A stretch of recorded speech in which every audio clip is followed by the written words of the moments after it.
Buenas tardes a todos. Antes de comenzar, quisiera desearlle a todos os ciudadanos de Galicia este día como un feliz día das letras galegas.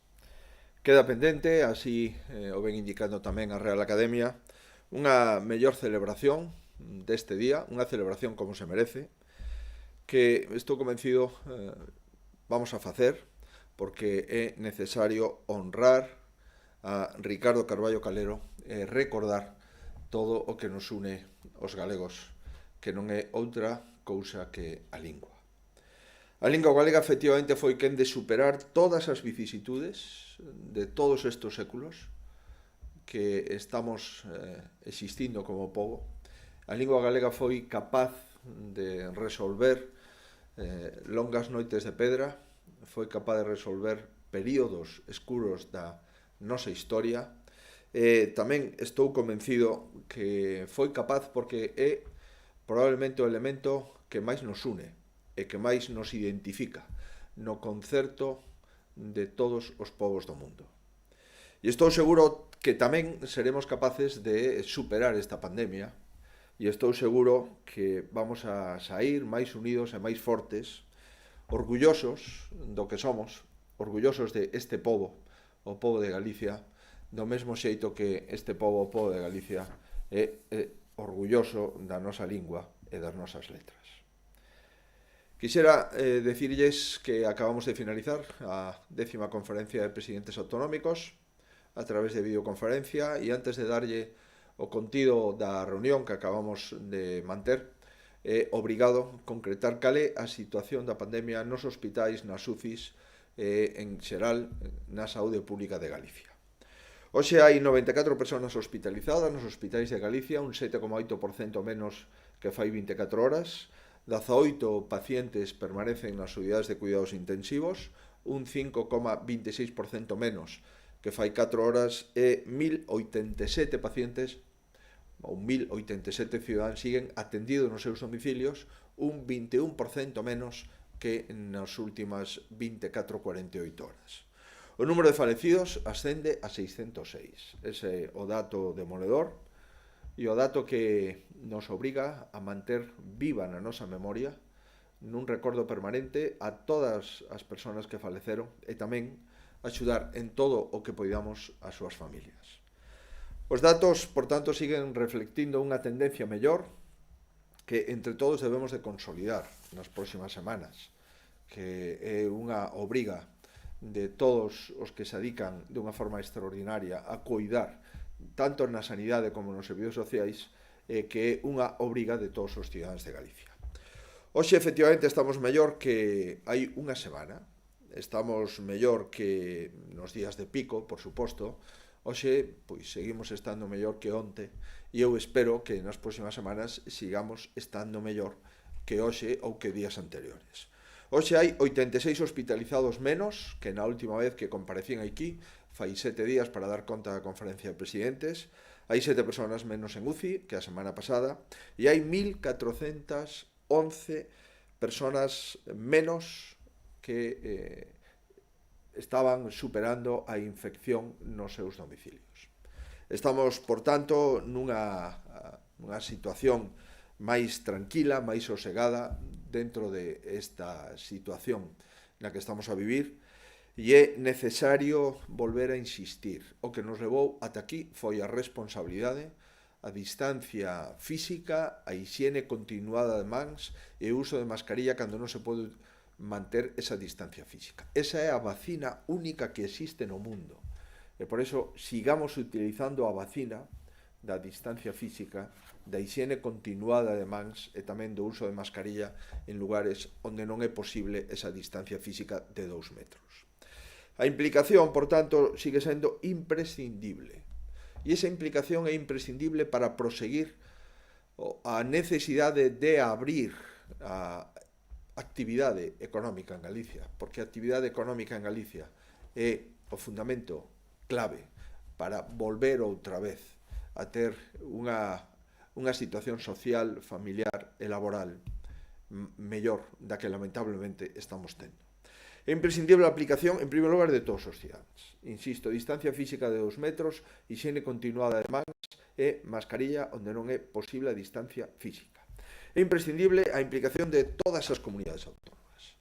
E todas as comunidades autónomas estamos sometidas e estamos cumprindo o que se nos indica dentro do mando único, que lle corresponde ao Goberno Central xa desde fai máis de 8 semanas. E tamén é imprescindible, por suposto, a implicación dese mando único do Goberno Central como administración que ostenta uns poderes exorbitantes que emanan do estado de alarma e que, por suposto, ten que exercer coa maior responsabilidade e cun límite temporal porque estamos nunha situación excepcional desde o punto de vista das competencias autonómicas e desde o punto de vista dos dereitos e liberdades dos cidadáns. Neste sentido, hoxe volvín a solicitar o mando único, algo que veño solicitando de forma continuada, que é coñecer a concreción dos indicadores sanitarios coa antelación suficiente para poder optar a fase 2, é dicir, a seguinte apertura gradual da nosa vida familiar, dos nosos compromisos sociais e, por suposto, dos nosos propios traballos, da nosa propia situación laboral e empresarial.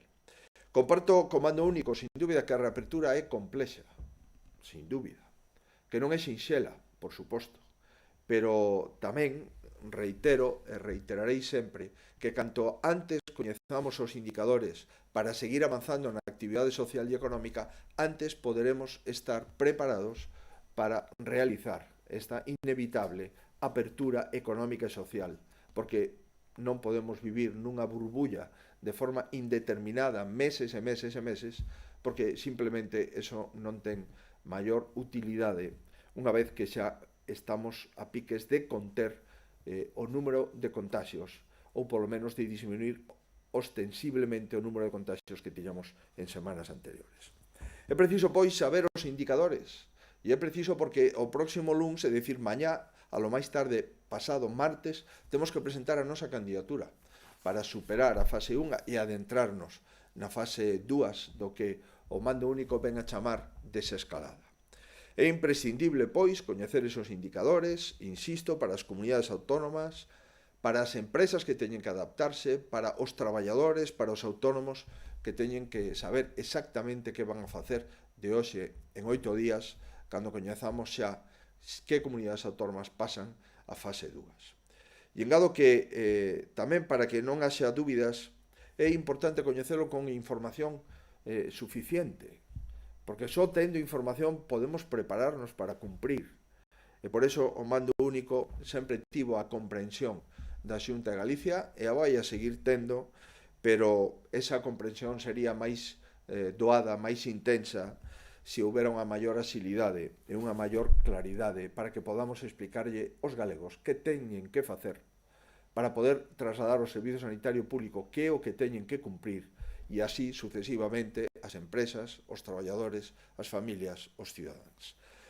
Por iso reiteramos que é necesario publicar todos os datos en España. Sabemos os datos galegos porque os remitimos ao Ministerio de Sanidade. O Ministerio de Sanidade sabe os datos de todas as comunidades autónomas. E é necesario saber, por exemplo, cantas persoas faleceron nas residencias da terceira idade. É imprescindible para ter un orden de magnitud e poder facer unha comparación proporcional. É necesario compartir as estimacións dos expertos. É necesario tamén coñecer cales son os expertos que están decidindo sobre as nosas vidas, sobre os nosos patrimonios, sobre as nosas facendas e sobre as nosas liberdades. É moi importante saber realmente cal é o nome e apelidos dos expertos do mando único porque se sabe quenes son, con nome e apelidos, o personal sanitario, o personal médico e o personal de enfermería que asesora o Goberno da Xunta de Galicia, que nunca o ocultamos, ao contrario, senón que presumimos deles. Son persoas que traballan todos os días nos servizos sanitarios e nos servizos sociais. É necesario saber exactamente que é o que se vai a ter en conta para pasar dunha fase a outra, porque nos xogamos moito, sin dúbida, moitísimo, desde o punto de vista da liberdade individual, moitísimo desde o punto de vista da nosa progresión económica e moitísimo desde o punto de vista do Produto Interior Bruto, é dicir, da riqueza que os galegos estamos perdendo semana a semana, quincena a quincena. E isto, sin dúbida, non é un tema menor. En segundo lugar, ademais de coñecer esos criterios que vimos a pedir de forma continuada e constante, pois quixen celebrar tamén que a cogobernanza ben entendida dá resultados positivos. E o que fixen en segundo lugar foi felicitar o goberno, o mando único, por aceptar as propostas de Galicia que fixemos fai exactamente unha semana, fai 7 días, o pasado domingo, e que por fin, unha semana despois, foron aceptadas. Solicitamos hai 7 días que se aclarase a política de promocións comerciais, que non podía ser distinta entre as tendas físicas e a venda por internet. Por fin, temos unha proporcionalidade nesas políticas. A partir de mañá poderán comenzar a abrir os establecementos comerciais de máis de 400 metros, o cual era lógico de todos os puntos de vista. Non poderán extender os locales de máis de 400 metros a superficie comercial na totalidade do local, pero sí poderán concretar a superficie de venta polo menos en 400 metros do total de superficie que teña cada comercio. E iso é fundamental porque a inmensa maioría dos países de Europa non establecían limitacións. Os que a establecían nunca prohibiron abrir a esos locales de máis de 400 metros sempre que cumpliran o espazo de venta igual a esos 400 metros. É un avance importante, como foi un avance importante por fin lograr autorización para a pesca e a caza no territorio da Comunidade Autónoma, no territorio de España. Eu agradezo, solamente lamento que se tardara unha semana en poder conquerir o que xa deberíamos de ter fai varias semanas. E por iso lle pedín ao presidente do goberno co mesmo espírito e co mesmo interese pois algunhas consideracións que me parecen que son maduras e que deberíamos de plantexar e de aprobar de forma inmediata. 4 concretamente. A primeira, lle propuxen que se reconsidere a saída dos nenos, das nenas, coa súa nai ou co seu pai. Porque os nenos en Galicia poden sair coa súa nai e pode sair co seu pai. A nai e o pai poden sair xuntos, pero non podemos sair xuntos a nai, o pai e os nenos, o cual comprenderán que non entendemos ningún sentido, nin social, nin perigoso, nin de saúde pública. Nun momento no que se pode pasear coas persoas coas que se convive, nun momento na que se pode compartir vehículo con todas as persoas nas que se convive, pois non ten ningunha razón de ser que un pai e unha nai non podan pasear xuntos cos seus fillos. E, sin embargo, si poden pasear xuntos o pai e a nai, e si poden pasear xuntos a nai cos fillos e o pai cos fillos, pero nunca os fillos e os pais conxuntamente. Esperemos que se atenda a esta petición que nos parece de unha absoluta racionalidade. En segundo lugar, tamén lle propuxemos eliminar a limitación de non poder sair do municipio para a práctica deportiva. Si se pode sair dun municipio a outro municipio para ir a unha terraza, parece razonable que se poda sair de un municipio a outro municipio para andar en bicicleta ou para facer footing ou para facer surf ou para ir a pescar ou a cazar. Entendemos que o deporte non é ningunha práctica negativa. Dende logo é moito máis saudable sair a facer deporte que sair a terrazas en municipios limítrofes ou distantes. Tamén lle plantexei que se siga intensificando a diferencia entre o mundo rural e o mundo urbano. Nos parece fundamental. Estas cuestións foron tratadas onte en conversación telefónica coa ministra de Administracións Públicas, que, como ven sendo habitual, nos chama e eu teño unha conversa con ela fructífera e dixen que iba a plantear estes temas, acabo de facelo. Volvo a reiterar desde fai semanas que a peza do rural debe ser distinta da peza urbana.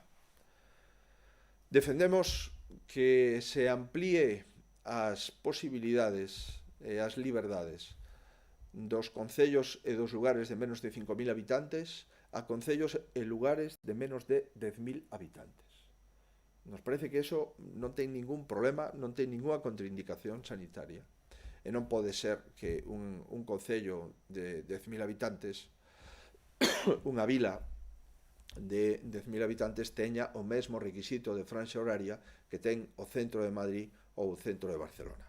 Teño que decir que aí o presidente, na súa versión inicial, nos dixo que xa se estaba traballando nunha orde para clarificar, espero, nos próximos días, que tamén nos concellos e nos lugares de máis de 10.000 habitantes non se teña que salir con franxa horaria. E a nós nos gustaría que se puderan facer a fase 2 xa de forma inmediata a ese concello. Non solamente sair, senón tamén poder traballar con maior amplitude como establece a fase 2 que aínda ninguna comunidade alcanzou, porque isto está previsto no seu caso para a próxima semana.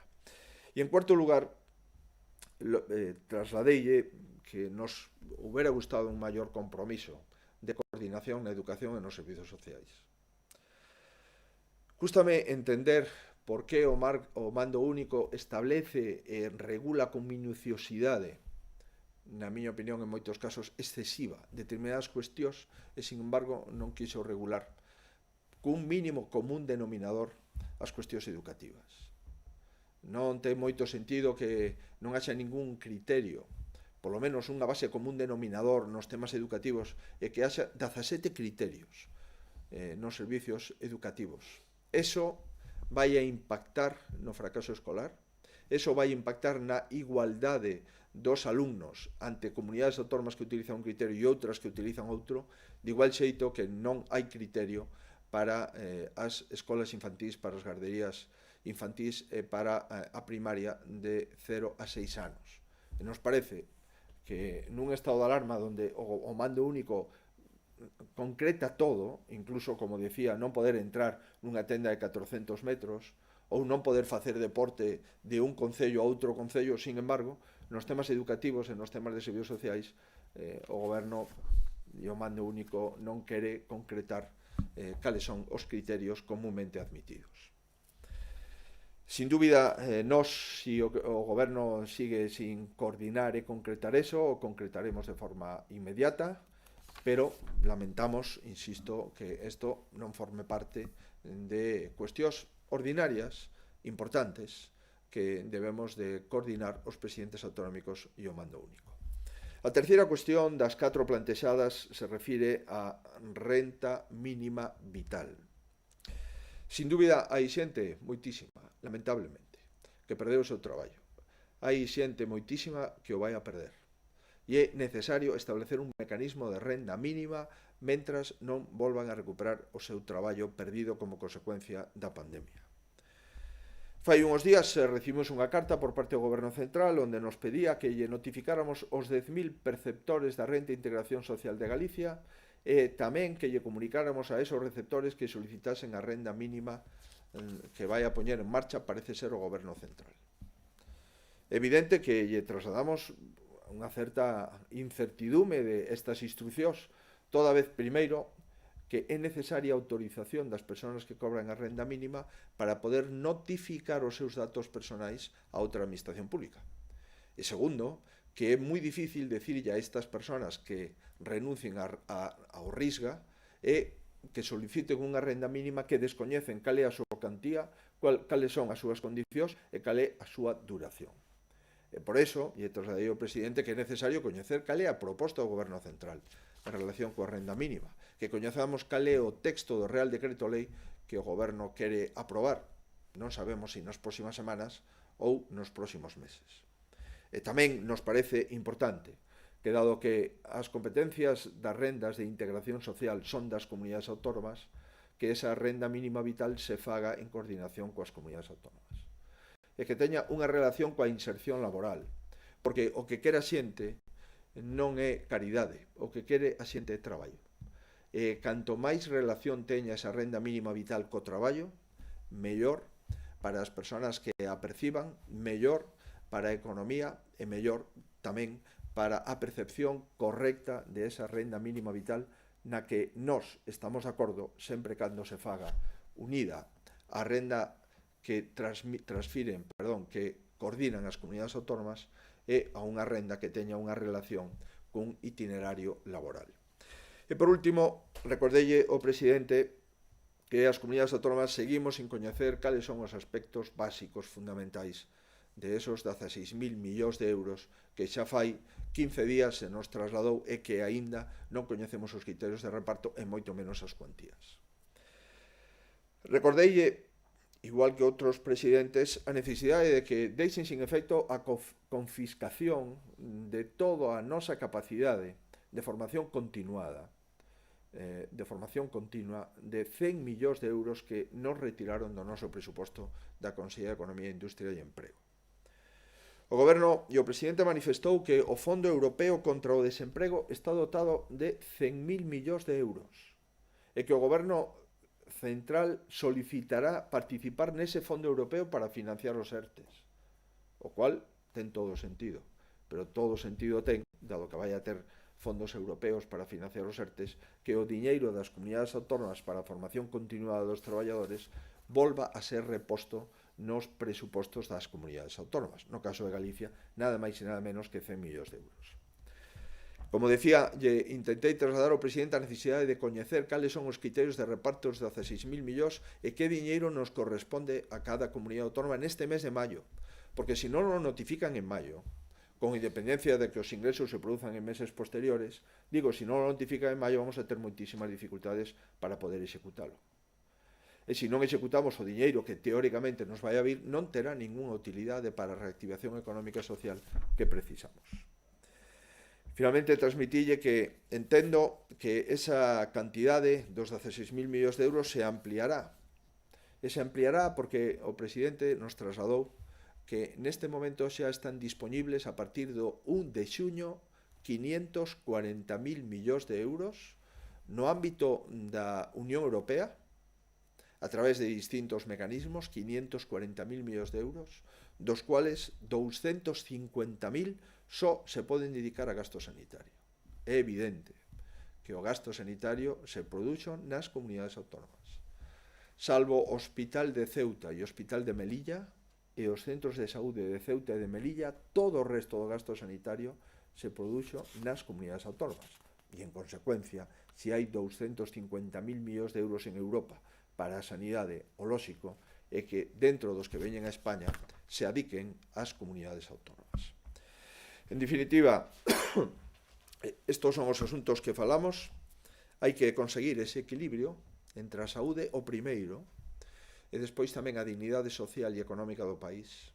E hai que buscar, e aí está a dificultade, e aí están os países que acertan e os países que fallan, como podemos avanzar sin perder ningún ápice o rigor na saúde pública e ir acompasando esa saúde pública, a saúde económica e social que temos que vivir e que xa está lamentablemente afectada con miles de personas, millóns de personas que van a ir ao paro, máis outros millóns de personas que viven na incertidume dos seus sectores económicos e da incertidume dos ERTES. Cada semana, en fase 1, supón unha perda do 0,59% do Produto Interior Bruto en Galicia. É dicir, cada semana perdemos 370 millóns de euros na nosa economía. Comprenderán, pois, que se somos capaces de conter esa pandemia, que é obxectivo irrenunciable e prioritario de calquer goberno, tamén é necesario que Galicia non se empobrezca, igual que se está a producir, lamentablemente, no conxunto de España. Sectores como comercio, turismo, automoción teñen un gran valor na nosa economía. Necesitamos acompasar os criterios sanitarios, os criterios económicos e os criterios sociais. Esa é sempre a gran ecuación na que temos que pouco a pouco ir acertando. Por iso é básico que as administracións acertemos e que traballemos xuntas. E nós vamos a seguir cumplindo toda a normativa do Goberno Central, se comparta na súa totalidade ou en parte, pero ese é o noso goberno e ese é o noso mando único o que estamos sometidos. Pero tamén é básico que todos os cidadáns sigamos sendo responsables. E como saben, a responsabilidade neste momento é o cuidado dos nosos e o cuidado de nós mesmos. E por iso volvo a invitalos a que se sigan cuidando, porque se nos cuidamos, os resultados responden. En este momento, os resultados sanitarios en Galicia, dende calquer punto de vista, están respondendo á propia responsabilidade e o cuidado dos cidadáns individualmente e dos cidadáns como colectivo. Muchísimas grazas e quedo a disposición dos medios de comunicación. Boas tardes. Cadena SER falou con Pedro Sánchez da súa intención de convocar eleccións en xullo. Se é así, que lle dixo o presidente do goberno? Hoxe acabamos de finalizar a conferencia de presidentes. Na conferencia de presidentes falamos do que acabo de referir. Ningún presidente autonómico falou de cuestións que afectan a súa comunidade desde o punto de vista electoral. Por lo tanto, eu tampouco fixen, como é natural. Non ten ningún sentido que nunha conferencia de presidentes falemos de cuestións ou de calendarios electorais nas comunidades autónomas, como é o caso de Euskadi e Galicia, que inevitablemente temos que celebrar eleccións de forma inmediata. Non falamos desto, por conseguinte non teño resposta a esa pregunta. En relación coa supresión das franxas horarias nos concellos de menos de 10.000 habitantes, a Radio Televisión de Galicia quere saber se o presidente do goberno lle respondeu a súa petición de que pasen a fase 2 xa eses concellos ou polo menos rebaixar as restriccións nas vilas e as aldeas do rural. Onte decía que na conversa telefónica que tiven coa ministra de Administracións Públicas, levo creo que 2 ou 3, ven sendo un clásico nas conversas coa ministra a petición de Galicia de que o tema rural e o tema urbano teñen que ter tratamentos distintos. É certo que aí tamén está Aragón, está Extremadura, está Castela e León, está Castela Mancha, está Cantabria, está Asturias.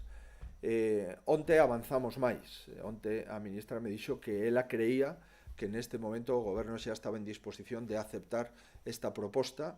Me trasladou que me parecía o feito dos 10.000 habitantes, e dixen que me parecía razonable sempre cando se tuvera en conta os concellos e os núcleos de población. Núcleos de población de menos de 10.000 habitantes, esa é a nosa proposta. O presidente simplemente confirmou que nos próximos días coñeceremos cal é a súa decisión e a decisión do mando único de como se pode ir abrindo a franxas horarias para mobilidade nos lugares de máis de 10.000 habitantes e si acepta ou non acepta que estes lugares teñan unhas fases máis adiantadas que o resto dos núcleos urbanos máis poboados. Sí, tamén sobre o presidente Faro de Vigo di que abriu a porta a levantar o estado de alarma por territorios. Pensa vostede que Galicia se debería levantar antes o estado de alarma? Cando? E, por outra banda, que cuantía considera que debería percibir Galicia dos 16.000 millóns de euros? Bueno, o presidente en relación co estado de alarma dixo que iba a trasladar ao Parlamento un novo estado de alarma. Bueno, non o dixo hoxe, o dixo onte. Hoxe reiterouno, pero non concretou nada. Dixo que iba a estar moito menos moi modulado e que só habería unha autoridade delegada que sería o Ministerio de Sanidade. E incluso a unha pregunta do Lehendakari, creo recordar, eu entendín e apuntei que dentro dun mes entende o presidente do goberno que poderemos ter xa unha legislación para evitar seguir utilizando estados de alarma ante posibles rebrotes ou ante posibles complicacións da pandemia. O cual ven a acreditar dúas cousas. A primeira, que o estado de alarma é unha situación xurídica absolutamente excepcional e que a legislación, esa que agora parece ser está disposta a elaborar o Goberno Central, deberíamos de elaborala nas últimas 8 semanas e tela vixente agora mesmo, para que os dereitos e liberdades non queden restringidos nun estado de alarma ou para que os ciudadanos non podamos salir a partir das 23 horas. As 23 horas hai obriga de estar todos confinados na casa sin saber moi ben, desde o punto de vista sanitario, por qué. Por tanto, se acredita que é posible unha legislación que garantice todas as limitacións para garantizar sempre a situación da saúde pública e que esa legislación non é necesario que sexa un estado de alarma. Pero o presidente non nos concretou se iso vai a ser asimétrico, de que xeito, se se vai a implantar ou non en todas as comunidades, se hai comunidades que quedan fora, outras que quedan dentro, deso non falou nin concretou nada. O que sí eu digo é que é unha pena, é unha mágoa, que durante estas últimas 8 semanas non traballáramos nunha legislación específica e que escoitar o presidente do goberno que pide un mes máis de estado de alarma, pero que dice que dentro dun mes haberá unha legislación específica para non ter que volver a acudir ao estado de alarma e volver a garantir a saúde pública no país, co cual significa que se houbera vontade política non se necesitaría haber utilizado o estado de alarma, polo menos nas últimas semanas, e poderíamos utilizar unha legislación específica sanitaria cos mesmos fins e cos mesmos resultados. Sobre a porcentaxe, nós neste momento creo que sería un pouco inxenuo pola nosa parte concretar cal é a nosa proposta concreta, na mentras non se abra o debate non ten moito sentido.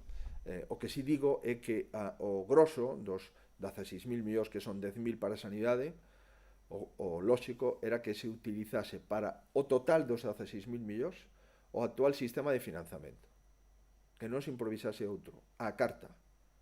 Pero no caso de que isto xa non se vai a cumplir, porque non se acepta por parte do Goberno Central, por menos que os 10.000 millóns de sanidade se utilicen os criterios de reparto do Ministerio de Sanidade, que fixo público fai unhas semanas, e non do Ministerio de Facenda, que improvisou fai uns días. Me gustaría, polo menos, que o Goberno nos aplique os criterios que el mesmo aprobou para repartir os primeiros 300 millóns na sanidade, que sexan os mesmos criterios para repartir os 10.000 que agora parece ser que repartirá no total de 16.000. Alerta Digital se refiere a la publicación en el BOE del 28 de abril de una adjudicación de dispositivos de ventilación por 8,2 millones de euros a Tecpharma, una empresa que fue constituida hace un año y con un capital social de 3.000 euros con un socio único. Pregunta si han pedido aclaraciones de esto desde el PP. Yo entiendo que esas aclaraciones se han pedido, efectivamente, desde el Grupo Parlamentario Popular en el Parlamento, en el Congreso de los Diputados, que es donde se hace la labor de control al gobierno.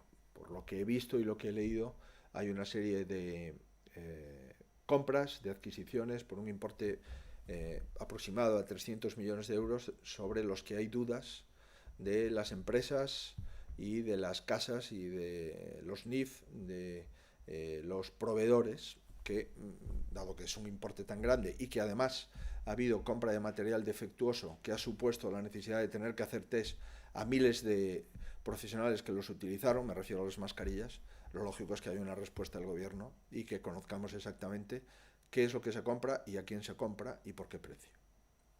Europa Press ve aínda factible que para a fase 2 xa se permita a mobilidade por toda Galicia. Por outra banda, o BOE non recolle expresamente a apertura das visitas nas residencias ata a fase 2, pero a Xunta xa autoriza a partir de mañá. Está a Xunta autorizada para abrir eses centros? Cando vai abrir a Xunta os centros de día? Creo que foi o presidente Aragón que volveu a facer referencia en que a solicitude de Aragón para a fase 2 abrangue a todo o territorio da comunidade autónoma. Como se sabe, este é un plantexamento no que Galicia coincide e que fixemos público desde fai bastante tempo. Por tanto, nós na presentación da documentación volveremos a solicitar o que se nos negou nesta fase 1, volveremos a solicitar a posibilidade de mobilidade entre toda a comunidade autónoma, porque agora xa temos dous datos incuestionables. O primeiro deles é o estudio serolóxico de diagnóstico feito polo Goberno de España. Estamos, según ese estudo, no 2,1% de persoas afectadas ou contagiadas, e o estudio serolóxico de anticorpos completos feito polo Goberno da Comunidade Autónoma nos dá un dato do 1,15%. Por tanto, entre 98 de cada 100 ou 99 de cada 100 galegos non tiveron contacto co virus. E isto é moi similar en todas as cidades e en todas as provincias, o cual significa que non hai risco sanitario para poder moverse entre distintas cidades e entre distintas provincias. Ese é o noso criterio e ese sigue sendo o noso criterio e o vamos a plantexar na proposta. A segunda cuestión...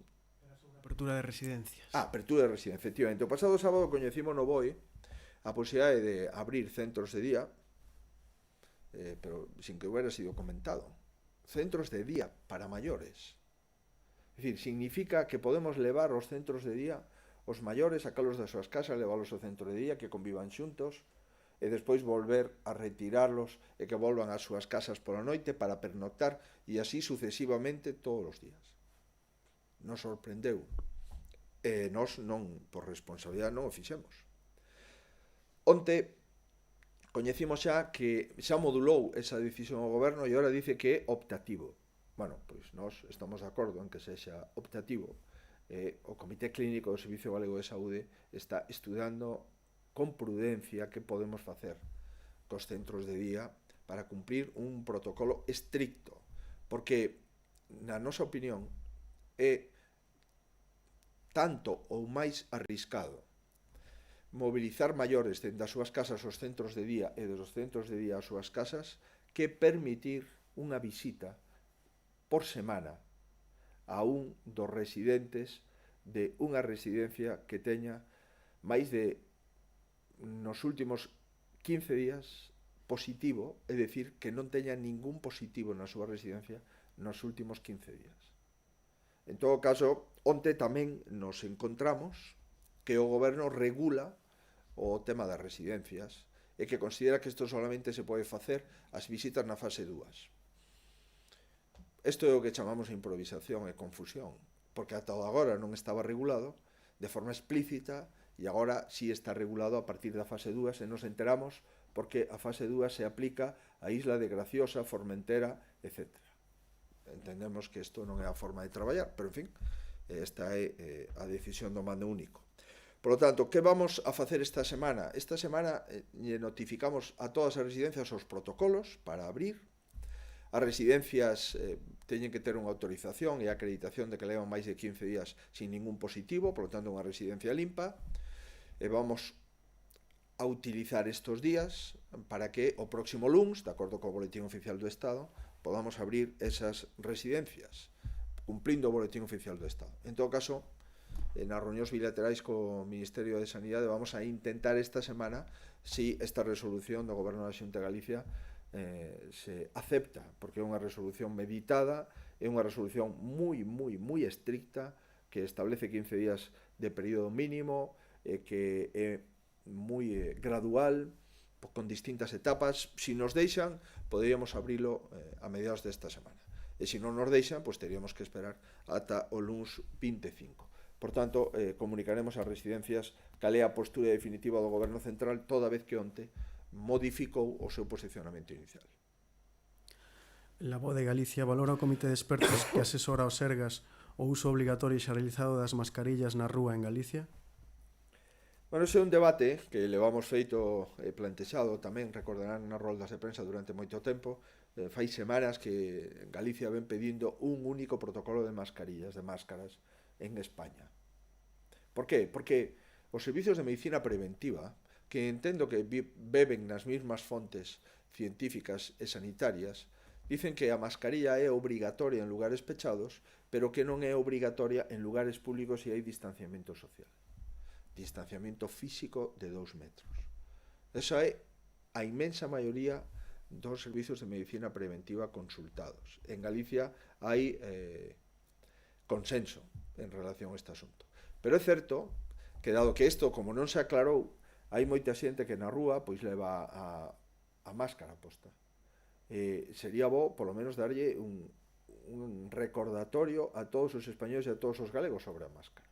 Hai presidentes autonómicos que hoxe se mostraron a favor de que a máscara na rúa sexan obligatorias, e eu o que pido é que coordinemos ese asunto, porque obrigatoria desde o punto de vista técnico é cando non se poden manter a distancia física de 2 metros.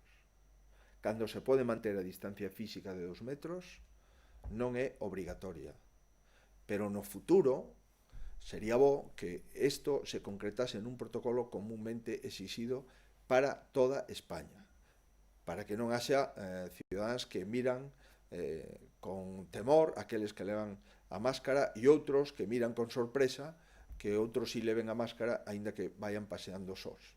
En definitiva, esta é unha das cuestións que está sin resolver, pero se alguna persona ten dúbida, se alguna persona se considera máis protegida, e se alguna persona, ademais, maior, vulnerable, ou unha persona que cree que ten sintomatoloxía COVID, aínda que o test aínda non o descubrira, eu entendo que en todos esos casos son absolutamente partidario de que leven a máscara posta tamén nas rúas.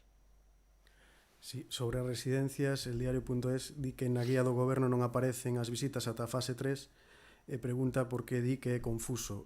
E, por outra banda, indica que para celebrar eleccións o 12 de xullo habría que convocar mañá, pregunta se vai convocar mañá as eleccións.